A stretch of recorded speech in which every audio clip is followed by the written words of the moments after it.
थोडा काढू ना काका.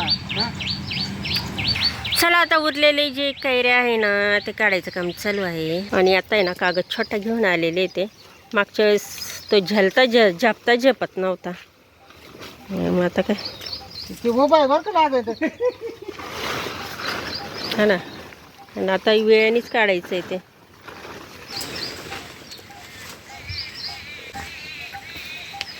इकडं पिकलेलं ते मी आज पाहत होते, म्हटलं 2-3 पडतीन ते खरी.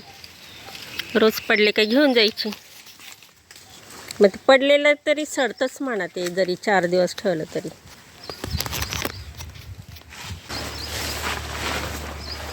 साची आहे तिकडे. चला आता हा दुसरा लॉट आहे आंबे काढायचा. पहिल्यांदा तर आपण काढले होते, पण ते कसे खालचे खालचे काढले होते. आणि एकदम सगळे काढले असते ना तर सर्व पिकले असते आणि मग किती खाऊन किती नाही असं झालं असतं.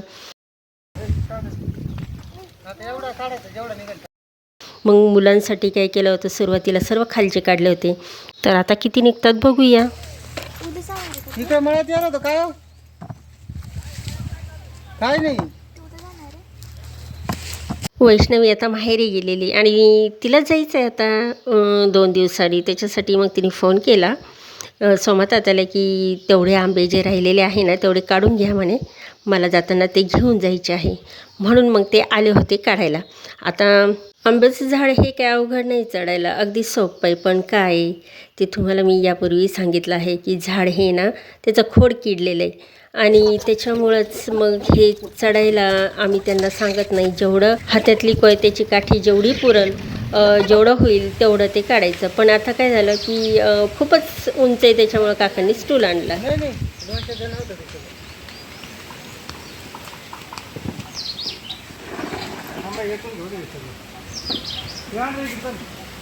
खोडसुद्धा थोडंसं आहे ना ठिसूळ झालं आहे. पण आणि फांद्या पण काही सांगता येत नाही, फांद्या पण तशाच झालेल्या आहे. त्याच्यामुळं नाही तर मी एवढ्यात चढली पण असती. ह्या सगळेच्या सगळे काढलेले, काही राहिले नाही शिल्लक.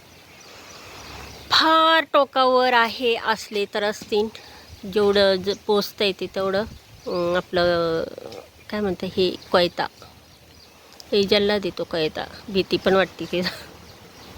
तर आता हे झेलणंच, बाकी काय ते झाडामुळं बरं का. हे पहा आमच्या इकडे ना झाड खूप जुनं नाही आहे. हे किती झाले असतील याला 20 वर्ष झालेले, इतकं पण जुनं नाही. पण ते कसं आहे आमच्या भागामध्ये असे झाडं जे आहेत ना आंब्याची टिकतच नाही. हे बघ कसं ती कीडच बघा अशी खोडकीड झाली ना त्याच्यामुळं. वाऱ्याचा आवाज आहे का, किती वारं आहे. आणि या वाऱ्यामुळे ना इथं मागे जेवढे आंबे पडायचे ना तेवढे मी घरात घेऊन जात होती. आणि म्हणूनच माझ्या त्या आंब्या पोळ्या झाल्या. अजूनही होतील बरं का. मापापच पडत आहे ते पिकल्यावर. झाडं हल्लं का. ज्यावेळेस पहिल्यांदा काढले होते त्यावेळेस मी एकसुद्धा आंबा नेला नव्हता. म्हणजे जेवढे वाऱ्याने पडायचे तेवढेच मी घेऊन जायचे. आणि आता मग तसं मी बोलून दाखवलं आणि मग मला अक्काने एवढे दिले. चला आपण आंब्याचं काहीतरी ते खोदायचं, पाणी द्यायचं, काम करायचं. त्या बदल्यात भेटले एवढे. बाकीचे पडलेले घेत होते आणि हे तोडलेले एवढे टोकरीभर. पांढरी गोणी अशी आहे का? पांढऱ्या गोणीत नाही मग खराब होतं ते. तिकडे जाऊन याच्यात हवा येते, पसरवते. मग ती दुसऱ्या जाताना घेऊन जाईल ना. याच्यात हवा येते, कसं काय द्या? हवा येते म्हणूनच टिकत आहे. मागं काढले होते तेव्हा 2 गोण्या होत्या आणि आता ही पूर्ण गोणी यांना मिळाली, म्हणजे 3 गोण्या. माझंच पोरगं राहिलं बाई आंबे खायचं. चला आता दुपारचे वाजले आहे 5 आणि रंगकाम द्यायचं सुरुवात करायची आहे. तशी डिझाईन पुन्हा काढलेली आहे मी, इथं पण चेंज केलेली आहे. आणि चला आता मी रंग द्यायला सुरुवात करते.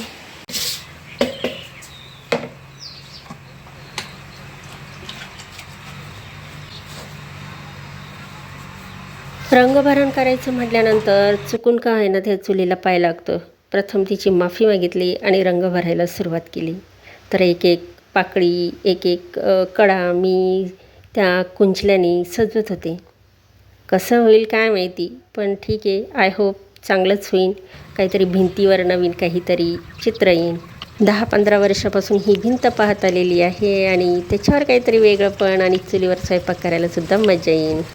आता प्रश्न पडला आहे, हे पानं भरू की नको की असंच ठेवू?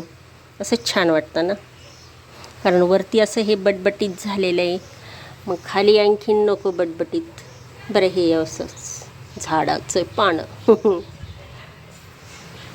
इकडं माझं पेंटिंगचं जोरदार काम चालू होतं.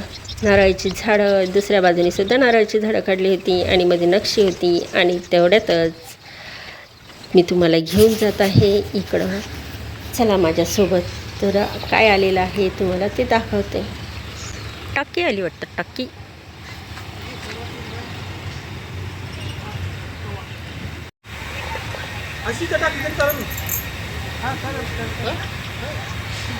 छान नाही तर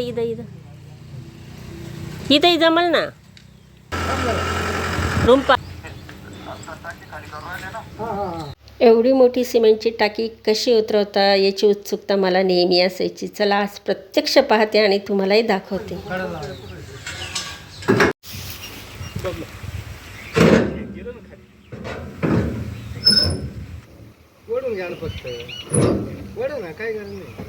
चला आता टाकी घेत आहे खाली. ते कशा आता त्यांनी सर्व लावलेलं आहे आणि त्याच्यावरचे झाकणं त्यांनी काढलेले आहे. आपली पेंटिंग चालू आहे. पेंटिंग कसं करत मी डायरेक्ट इकडं आले बघा, म्हटलं चला. याचं वजन किती असणार आहे? बापरे, खूपच असणार आहे ह्या टाकीचं. झाडामुळं आडलं आणि ती लोखंडी सळई, त्या लोखंडी सळईनी पुढं ढकलत न्यायची, एक इकडून आणि एक तिकडून.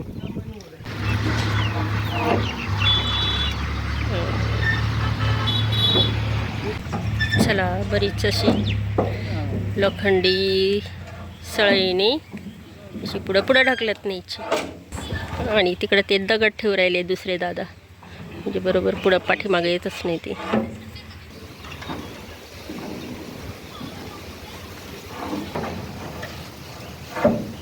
आणि इथं आधीच काय केलेलं आहे, असं दोर लावून घेतलेलं आहे, त्याच्यामुळे ती तिथं राहिली स्थिर.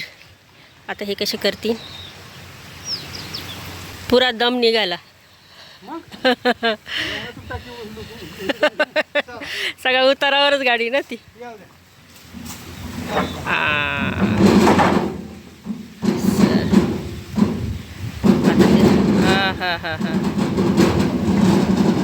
असं तर दोरानी बरोबर.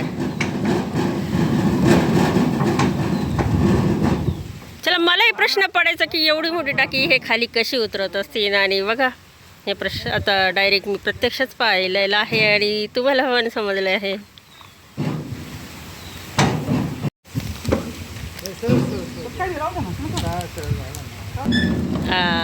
बरोबर. आणि बघा आपली पेंटिंग अजून चालू आहे. चला आता हे करून घेते पूर्ण आणि मग दाखवते. आता हे तर चित्र दाखवलं आहे तुम्हाला मी. तसा व्हिडिओ खूप मोठा व्हायला बसलेला आहे. सिमेंटची टाकी कशी उतरवता याची उत्सुकता आता संपली आणि आता वेध लागले आहे हे पेंटिंग कधी पूर्ण होईल. आता वळत आहे मी बॉर्डर, जी खालची बॉर्डर. म्हटलं ती पूर्ण केल्यानंतर मग मधली पेंटिंगचं काही एवढं अवघड नाही, पटपट होऊन जाईल, कारण ते भरण सरण काहीच नाही आहे. फक्त आता आहे ना त्यांनी ते ड्रिलरनी होल पाडले आणि त्याला कढाई लावलेली आहे. हे अशा आता पॅक करते.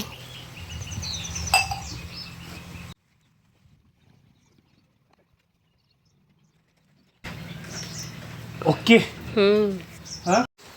सकाळपर्यंत राहतं बरं तसं. सकाळी मी आम्ही सुद्धा गरम पाण्याने गार पाणी गार पाणी वाटत का? पण ते टेम्परेचरच तेवढं आहे. माझ्या गार पाणी टाकी उतरवली आणि मग ते ड्रिलरनी त्यांनी होल पाडले. तर मग हातपाय धुवायला ते माझ्या इकडं आले होते त्या टाकीकडं. तर टाकीमध्ये इतकं गरम पाणी होतं की बस. खरंच खूप गरम पाणी असतं, म्हणजे जसं जणू काय उकळतंच पाणी. आणि उन्हाळा किती कडक ना यावर्षीचा, भयानक कडक. तर ते सर्व जे पाणी होतं ते त्याविषयीच आमचं बोलणं चालू होतं. सकाळी गरम पाण्याची गरजच भासत नाही. त्याच्यामुळे सध्या माझं हे चुलीवर काम आहे ना, म्हणजे पाणी तापवायचं आता बंदच आहे आणि स्वयंपाक पण काही मग लक्ष देत नाही. त्याच्यामुळे मग म्हटलं आता हे सर्व पेंटिंगचं पूर्ण करूया. आता बघू,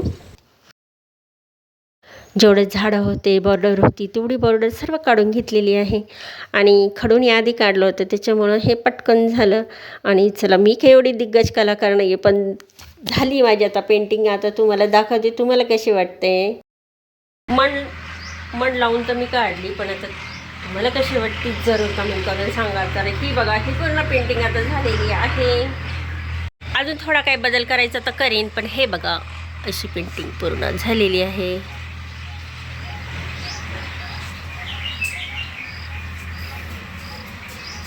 आणि ही सगळी चुलीवरची डिझाईन पूर्ण काढलेली आहे मी. कशी वाटते कमेंट करून सांगा. लांबून कशी दिसते, मध्येच डबडा आले. हां, आता बघा. तर चला माझ्या मैत्रिणींनो, तुम्हाला आजचा व्लॉग कसा वाटला जरूर कमेंट करा आणि भेटू आपण अशाच नवीन व्लॉगमध्ये. Bye bye and take care.